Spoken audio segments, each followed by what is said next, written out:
Now let's see how to prepare for setting goals. Responsibility. Responsibility is a contract with ourselves or another person to be accountable and is a key to the goal-setting process. Accountability to oneself or others is influential in this process. If a goal is set and only one person knows it, does it have power? Not so often. At least, not so powerful. When someone knows what your goals are and pursues and responds to you, you are more likely to pursue your goals. That's why it's so important to have another person to respond to. We have two types of responsibilities, internal and external. Internal responsibility. Internal responsibility is being honest with yourself that you need to maintain not only during the goal-setting process but throughout your life.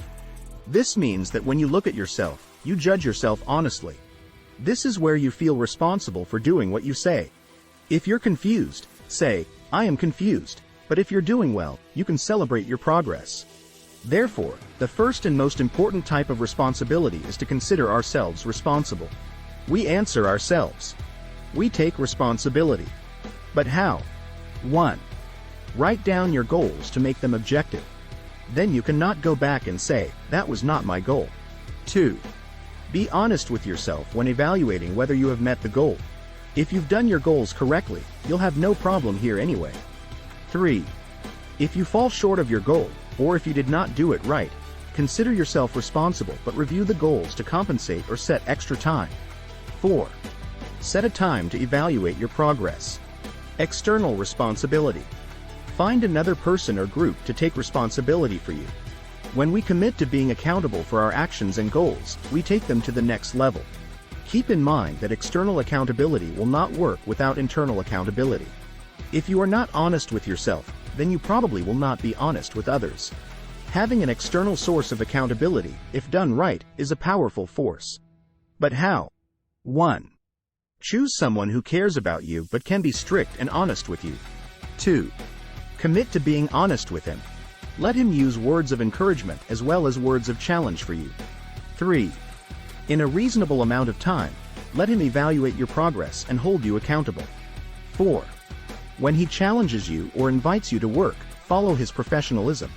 When we have someone who holds us accountable but pursues our work, we are bringing others into our team who make us stronger, elevate us, and make our lives so much more productive for that reason. Take a moment and consider who you will be accountable for in pursuing your goals.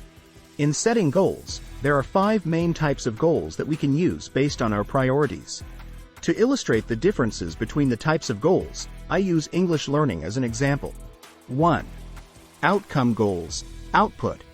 The end purpose is a goal that is determined by the final output. For example, I want to get an IELTS score of 7 in the following 6 months. With this type of goal, it is quite clear whether you have achieved it or not. Outcome goals do not give any detailed results on how to achieve the goals. 2. Process goals. Process goal would be determined as a habit. Habits are persistent behaviors that you will adhere to.